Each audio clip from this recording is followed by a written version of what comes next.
Hello everyone. So this is a video actually about the election, the assembly election that happened in J&K and Haryana this past week, and what are the results for that election. So first of all, before starting that, what was the result for the election? First of all, you have to see that what were the speculations from different areas, and what were the exit polls were saying. For example, in Haryana and J&K, what were the exit polls are saying? Because you have seen, there have been numerous like news channel who were speculating that the results will be like this, but after the results there was a shock for everyone, the ruling, opposition, people, everyone, because the exit polls were totally differ from what the actual results were. So first of all, I'll start with JNK. JNK mein there is a Congress and national conference, so there are two parties. So obviously national conference is the chief of national conference is Umar Abdullah, and his grandfather Sheikh Abdullah was like one of the people who had a huge influence in the Kashmir Valley during the independence, like 1949, 1950.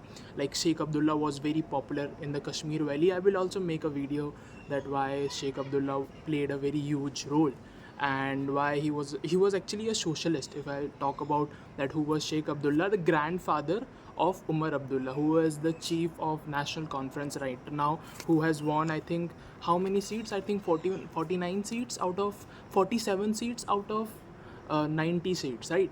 So what was the role of his grandfather in the Kashmir Valley? I will talk about that in the later video. I will also try to make it very interesting, right? So the first thing is that the result of J&K, Jammu and Kashmir. Okay, so in the Jammu and Kashmir National Conference has actually won more than, I am not sure about the numbers, but the alliance are getting around 49. But if you'll talk about national conference, who is actually the chief of the national conference is Umar Abdullah. His party won 42 seats out of 90, and the Congress won 6 seats. In CPI, the Communist Party of India, they won 1 seat. So if you will add up the three parties into one alliance, the number will become to 49. And to make the majority mark is generally 46. If you are conducting election on the 90 seats, the majority mark to form a government is 46. So clearly they have won the majority, and now they are going to make their party their government in the Jammu and Kashmir. Okay, now comes the BJP's role in Jammu and Kashmir. So how many seats the BJP have won? So clearly, if you will, there are three things in Jammu and Kashmir. So there is Kashmir, there is Jammu, then there is Ladakh, right? So in Ladakh and in Jammu, where the Hindu population is the majority mark, that areas are always been strong, have always been speculated strong for BJP. So clearly, if you will see I will try to put the image here, which will show you that the seats which were won by the national conference, the area. So the national conference was strong in the Kashmir Valley. Why? Because the Kashmir Valley has like the majority mark, and the majority people are Muslims. So obviously they voted for national conference. And in Jammu, where is a Hindu majority, the BJP was in power, and they have won around 29 seats. So that is the thing about Jammu. Why? Because Jammu is a Hindu majority location, right? So there obviously BJP is going to rule. And if you will see the Kashmir Valley, the 70% of the population of whole the Kashmir Valley is Muslim. So that's why the national conference and Congress, they won. They have basically BJP is not able to win even a single seat in that Kashmir Valley. So they have won it like single-handedly. So that is the thing. Now I talk about the one state, which is Haryana. So why it is important to talk about Haryana is because during the Lok Sabha election this year in 2024, you have seen that after the result, that was a huge shock for the NDA alliance, for the BJP, that they were only short-handed to 240 seats. Like if you will talk about the BJP, they only had 240 seats.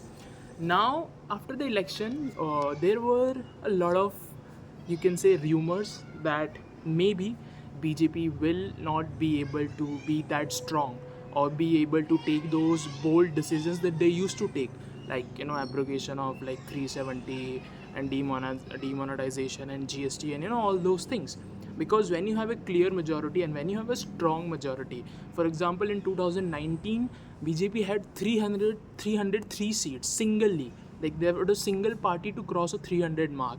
So they were able to abrogate the article 370, they were able to bring the farms law as well, but obviously after a lot of protest the prime minister have to take it back.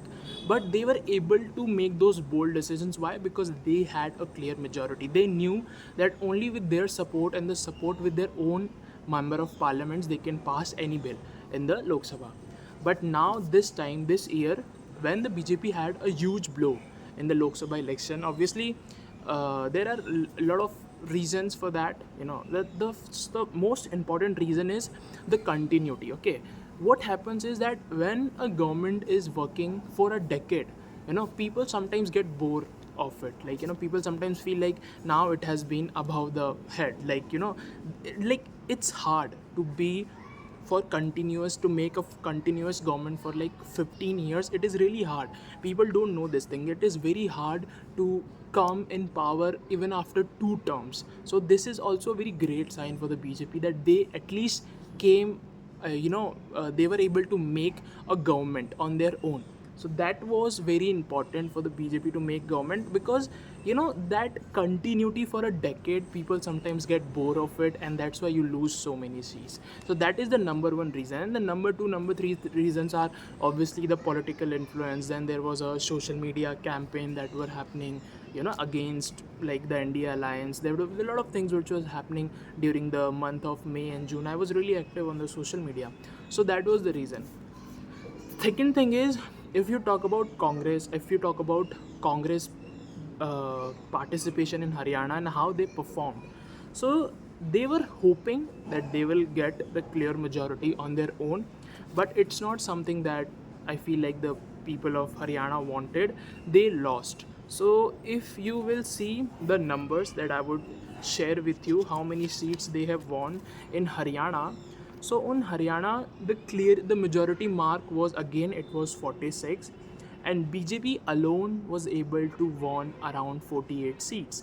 Whether you have to configure the fact that the exit polls, just right before the result, there were so many exit polls that were happening on the national media, national news channels, newspaper, everywhere. They were showing that the BJP will not be able to even cross like 30 seats. But now when you see the results, you can see that they were single-handedly they were able to get around 48 seats. And then there are the clear majority mark was 46 to form a government, which means that they have already cleared that majority mark by itself. So which means that they are going to make the government, right? And Congress was only limit to 37 seats, where they were expecting to at least get 50 to 55 seats single-handedly. Some exit polls were saying that they will get 65 to 70 seats. So that thing shows that how unpredictable and volatile the exit polls are, because exit polls basically means that you are surveying at 1,000 people or maybe 2,000 people, and you're trying to give your, or maybe like 10,000 people or 20,000 people, and then you're speculating that this many that many seats will be won by certain parties. So from there you can actually get one point. The one point which I would like to highlight through this Haryana results is that do not believe in exit polls, because they are very unpredictable and the volatile as well, because we don't know how people are thinking when they are actually conducting their vote. We don't know that, right? So that is the reason that the election and the exit polls are completely unpredictable. Obviously they predict the certain number of votes or certain number of seats which are won by certain parties. Sometimes there have also been speculation which states that the exit polls get paid by certain parties to show certain results, so that they will create a buzz around around us. So it's sometimes exit polls are paid as well, because you may don't know this, but this thing happen on the highest level. It happens with every party. So that was the reason that in Jammu and Kashmir, the national conference, the alliance of national conference and Congress was able to make a government. And in Haryana, the BJP won 48 seats, and due to that, they are making their government in Haryana. And now the one thing is, in Haryana, this is the first time that party is coming for the third term, because before that, it has never happened that party is forming the third term. So now it is happening that party is forming the third term in Haryana. So I try to you know conduct give you a little bit summary about what actually happened in the election in Jammu and Kashmir and in Haryana. BJP won in Haryana and the Congress won in Jammu and Kashmir. So I hope I was able to give you a review and a summary about that. Thank you so much for watching, and bye.